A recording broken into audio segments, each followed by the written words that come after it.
This is the podcast for small business owners and entrepreneurs who want to learn how simple ideas can lead to big wins for your business. I'm your host, Ryan DeLello, professional dancer from TV's So You Think You Can Dance, turned entrepreneur and business owner. I'm on a quest to discover the most creative ideas that have made all the difference for successful businesses. This is the Idea Wins podcast. Hey guys, welcome back to the Idea Wins podcast. Today, we are very excited to have on the podcast Dick Grove. With a 50-year career in media relations, Dick Grove is the founder and the CEO of Kansas City-based Inc. Incorporated Public Relations. Dick has led campaigns on behalf of countless business, consumer, and entertainment clients. He served in the MarCom C-Suite with companies like Intel Corporation, GE Capital, and as a VP with industry powerhouse Burson-Marsteller. Dick set out on his own in 1997 and created something unique to the industry and built his company using a then unheard of pay-for-performance model where clients didn't pay unless they saw results. This model is still running successfully today. Thank you so much for joining us today. Oh, well, thank you for having me. I appreciate it. Absolutely. Well, tell us a little bit more about yourself, Dick, maybe a little bit, anything that I missed from your background, because you are just an icon in the PR industry. You've done so much. And I actually studied PR. I got my degree in PR from Brigham Young University. So, tell us about yourself. Well, I've heard it said before, but you stay in any business long enough and you become an icon. So I've been around this business for over 50 years now in terms of, and I started in New York with that big firm, Burson-Marsteller. Traveled various places with the corporate side as well as my own small agencies at times. But then I kind of settled into a different kind of groove in the early 90s, realizing that the compensation was terribly unfair compared to the results that were being delivered by both big and small firms. And both as a client as well as an agency guy, I wanted to try a new model, and so that's what I did. I basically invented a new model about that time. So, but yeah, I've been across the board in terms of both advertising, public relations.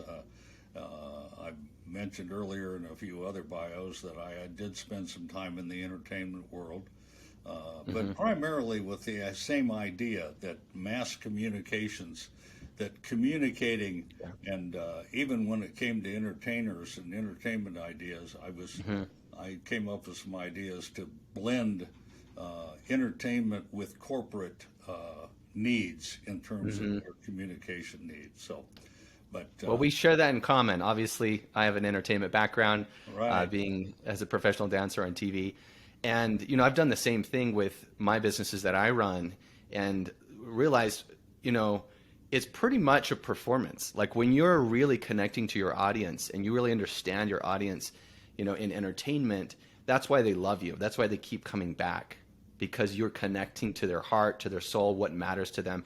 It's the same thing in business, right? If you have a very specific customer that you're trying to talk to, how you talk to them is kind of like a performance. It's kind of like how do you get them to keep coming back and being part of your tribe, right? I agree. There's a great many similarities, in terms of it's communication with an audience, as you mentioned. It really is, and you want it to be a favorable communication because you want that audience to be to think favorably on what you're saying, doing, performing, etc. And there's a lot of similarities in it, and frankly, the reason that I've enjoyed it, I was never destined to be an accountant. I was never destined to be a stockbroker or a doctor. But I always gravitated toward the idea of somehow, particularly in terms of mass communications, and that's where I've settled over the years. So yes, there's a lot of similarities to it. I love it. Well, let's dive into, because here at Idea Wins, we're all about simple ideas that make a big impact for businesses. And I love this model that you created.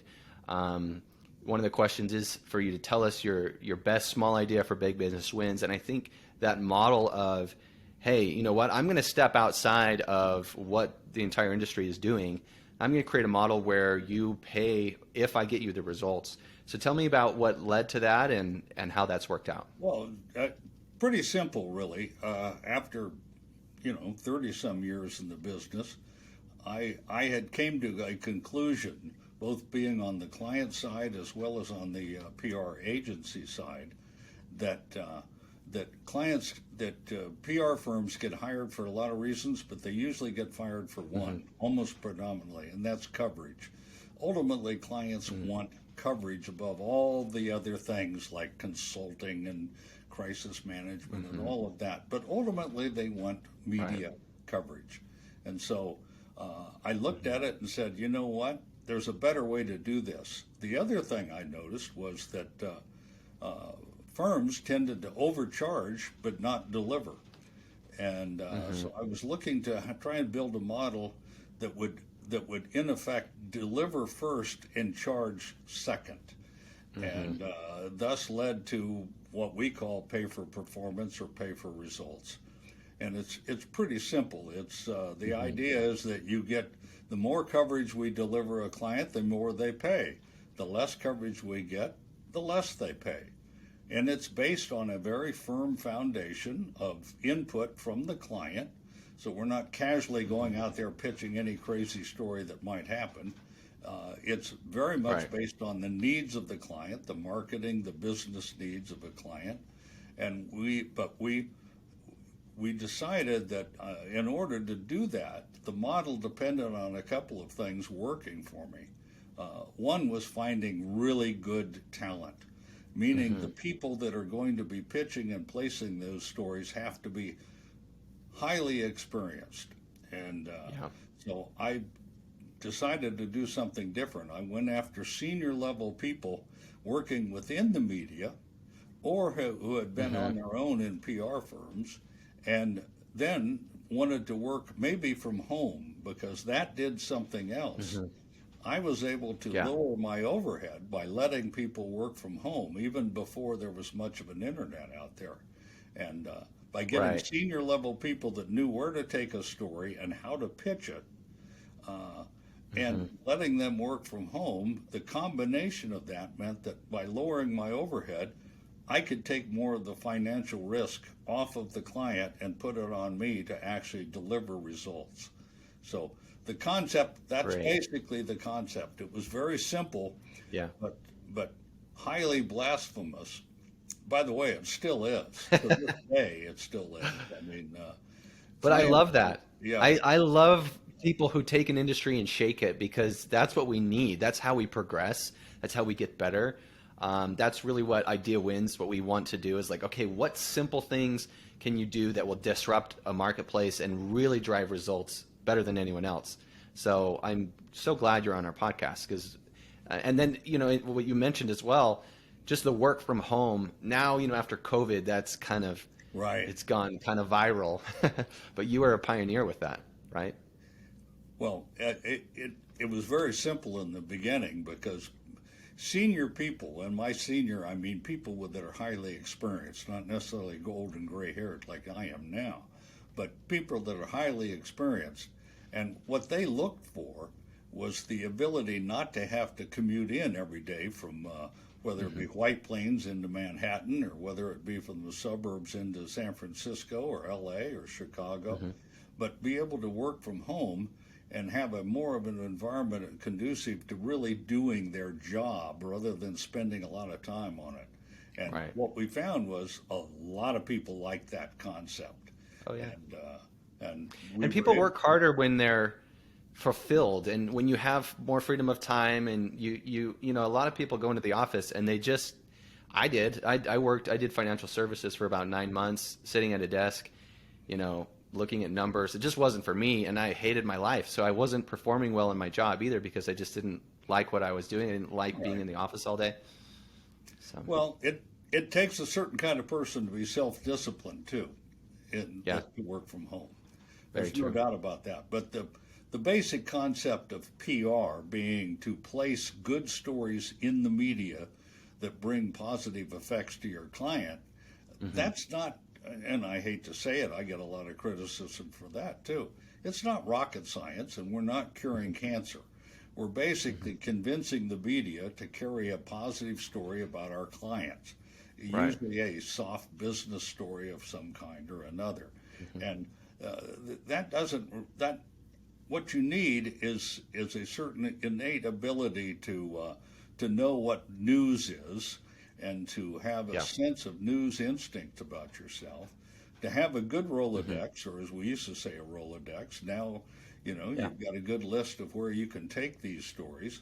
And but one of the fallacies, and I like to always say this, is one of the fallacies in the world of PR is that it's relationships that deliver coverage. It's not, okay? It's not who you know at the Wall Street Journal. It's how good the story is and how it fits what the Wall Street Journal wants. Yeah. It's always good to know Yeah. somebody that you can first make a contact to. But usually, Yeah. if you have a good relationship with a reporter or a producer, it's based on you delivering good stories over a long period of time. It's not based on whether you're somebody's cousin or had a drink Yeah. the night before. Absolutely, because they're not gonna want to keep using your stories if it's not good. That's right. You've got to produce good stuff that they like, that they're getting the results that they want. Otherwise, they're not going to keep using you, even if they like you, even if they're family, right? It doesn't That's matter. right. It's like it's got to be results driven, which is how you built your model in the first place. And So let me ultimately, go to whether one of my other questions. yes. Yeah, sorry, go ahead. Oh, I was going to say, ultimately, whether you succeed or not is whether you continue to deliver the results. That's the key. Yes. And it's a constant creative battle. Let's put it that way. And a lot of people wonder whether creativity comes in PR. It comes in because you're pitching a reporter or producer to use their valuable space to carry a story about your client.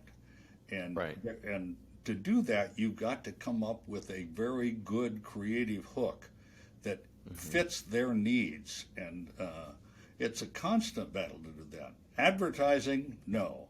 Advertising, you pay for the space, you pay the whatever. You can say whatever you want to and place it wherever you want to. But there's a reason in the PR world that it's called earned media versus paid media, because you earn the right to get in there. So Yep. that's the part I also love, because it's a creative challenge every day, and the people that work for us also sense that.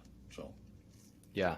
but it's Well, it sounds like you have good people, and like you said, you were very smart to get high level people who had already been in the media or big PR firms who understand that process. Not only do they have connections, because I'm sure that was important too, but more than that, they want to keep those connections and they want to deliver results for those connections. So I love that.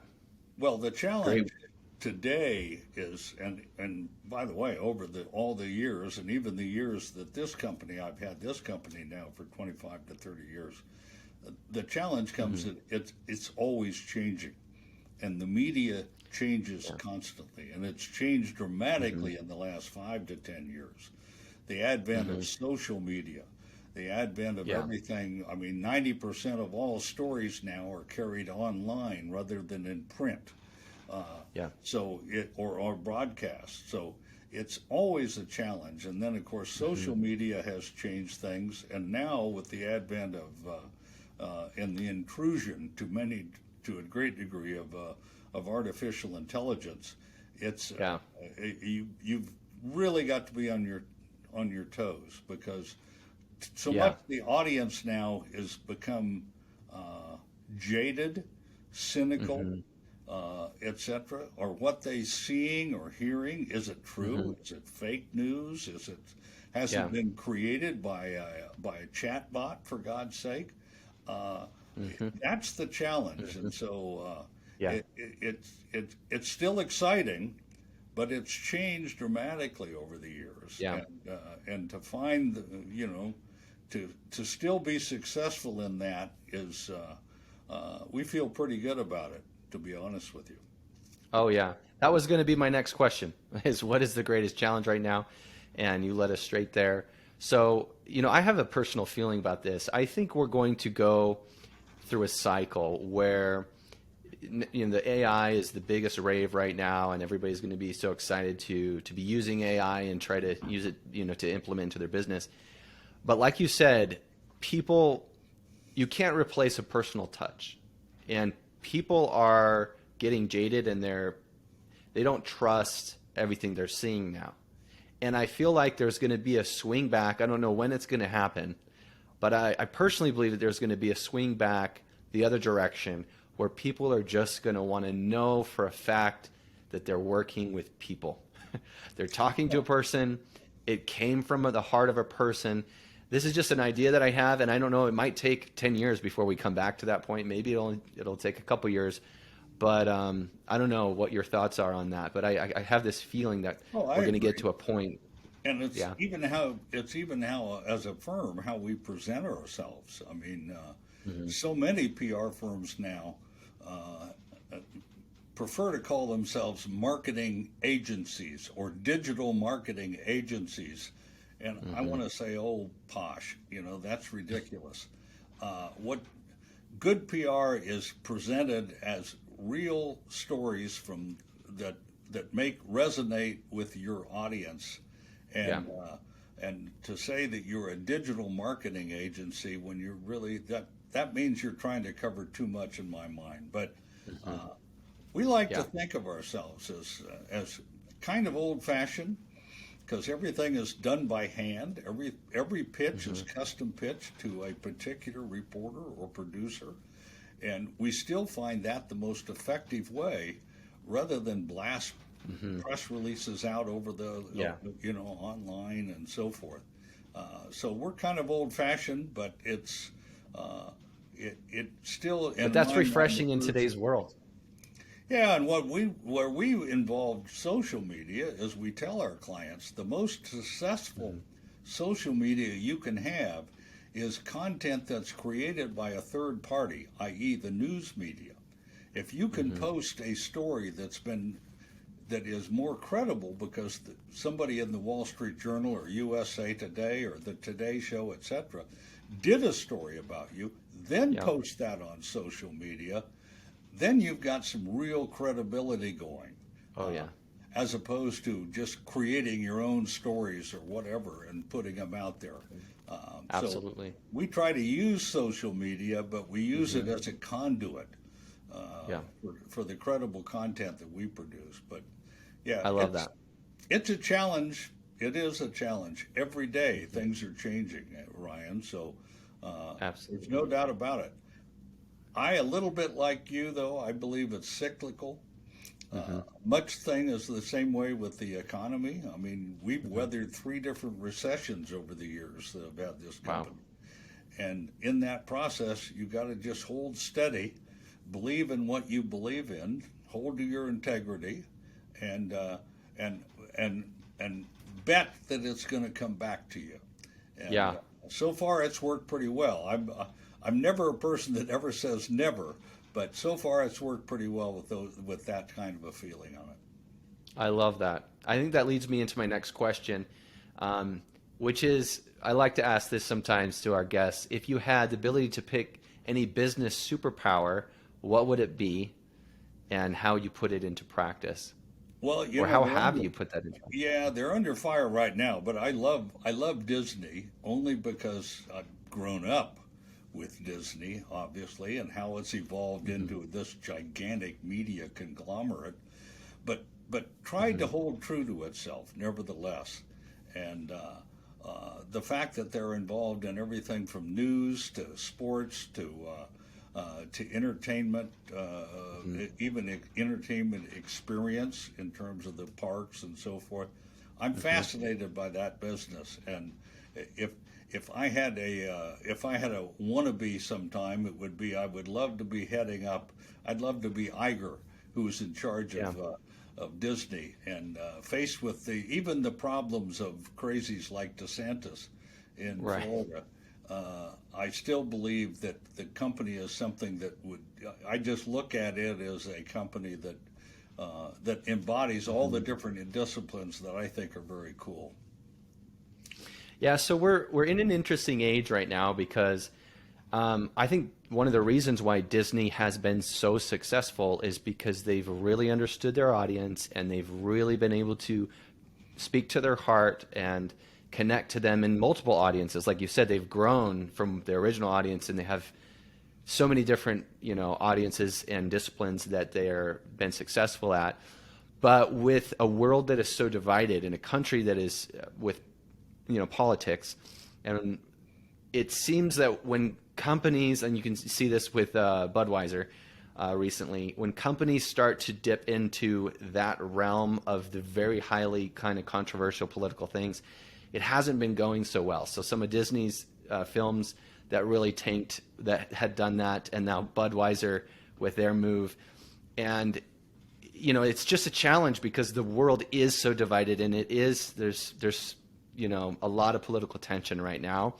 What is your opinion on that? I mean, personally, for me, I just think that businesses need to try to stay out of those highly divisive areas as much as possible instead of trying to become an advocate for either side. Because so far, from what we've seen, it hasn't done very well for their companies. We, in the early days, took on a couple of political clients, and I should have learned from my original mentor at Harold Burson, who founded Burson-Marsteller back in the 50s. Mm-hmm. And he once told me when I first went to work for him back when I was just a young nothing, he told me that we won't work for political candidates because I'm an ardent Democrat and Bill Marsteller, his partner, is an ardent Republican, and we can't agree on it, so we don't work for him. I learned a lesson later on that politics is fraught with two things. One, it's bad business. I mean, it really is, because you're dealing with more than likely you're going to get stiffed rather than paid by a political party, okay? Or a candidate. Unfortunate, Secondly, but true. You have the opportunity to alienate at least maybe up to or more than half of your audience that you want to. So why get involved in that? And we stay away from it. Do we have our own political opinions? Damn right we do. Everyone should. But I believe in the certain things that politics. We really want to avoid it. Yeah. The other thing we avoid now, pretty much, and interesting enough, Ryan, is entertainers. Okay, we found that entertainers are difficult to work with, and David Copperfield was a big client of mine back in the early '90s, the illusionist. And, we just found that and a couple of other entertainers we worked with to be, you're dealing with egos. Yes. And you're actually not dealing with the budgets. They tend to be very tight, okay, as well as being egotistical. So it's one of those. I know. I understand it. Trust me. That's why I had to leave LA. We were there for 3 years and we had to get out. There's a lot of great people, but there's a lot of egos. Yeah. And so at one point in time you say, is it really worth it? No. Is there an upside? The upside isn't worth it other than the fun of saying you work with somebody, right? And that's somebody that's well known and so forth. But no, we prefer to stick to our business clients and our whether it be 501c charities or whether it be major publicly traded corporations. We just find that's a comfort zone that we feel comfortable with. Right. Love it. Well, let's finish with one final question. It's been great having you on, and there's so many gems of knowledge that you've shared today. So I hope people not only listen to the whole thing, but to go back and re-listen to it. But this final question, what does success in 2023 mean to you? And this could be personal or on a business level. Well, if you talk to any small business, and I like to think we're still small to medium sized, but if you talk to any small business, an absolute honest answer would be survival. Okay, but other than that, it's certainly growth. Revenue growth is what I would consider successful. We're still looking to grow in terms of being not so big that we can't serve our clients well, and I don't want to be that big. But we do want to, you want to always increase your revenue every year, particularly in a business where there's such turnover in clients constantly. Yeah. The other thing is you want to have a sense of satisfaction. We want to work for what we call white hat clients, clients where you have a sense they're actually accomplishing something beyond just making profit for their a profit for their shareholders, but actually doing something that's worthwhile. I love that. And things. And the other level of success is free time. I mean, I like to make sure my people have free time, and I certainly want more free time as I get closer and closer to some kind of retirement age. I happen to be a motorcycle rider, and I like to come out on my bike every once in a while. And to write. Oh, yeah. You know, somewhere along the line, you know that I've written a book. I wrote a book about a year ago about these 50 years of experience of mine and stories and anecdotes called It's the Media Stupid, PR without the BS. And I'm looking to do a sequel to that and perhaps some other writing, which I'm looking to. And I'm glad you mentioned that. Where can people find the book? Oh, you can find it on Amazon, for sure. You can go to our Inc.'s website, but you can also find it on Amazon. And again, the title is It's the Media Stupid, PR without the BS. And it's available on Amazon and on our website. And your website is Inc. INK. The website is, of course, www.inkincpr.com. Excellent. And we will link that in the show notes. Great. And it's been awesome having you on, Dick. Really. Well, it's a pleasure. It's a pleasure. You're a legend in the PR industry. I'm envious of anybody that has been able to dance in ballroom dancing as well as a few other disciplines, you know. So I think it's great. Yeah, it was.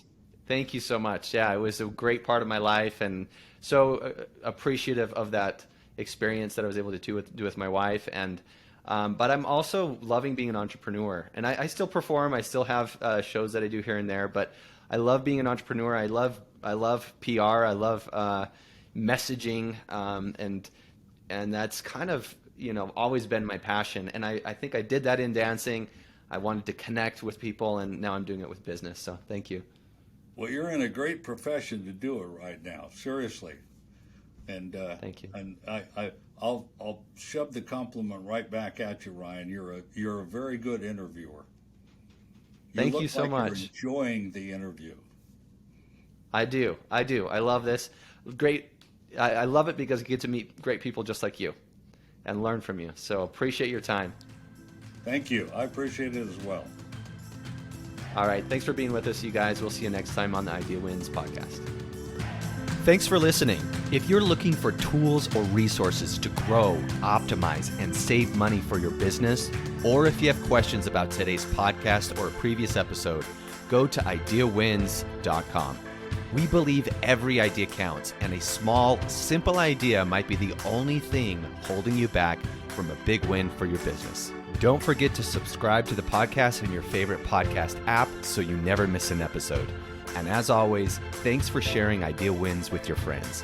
I'll see you next time.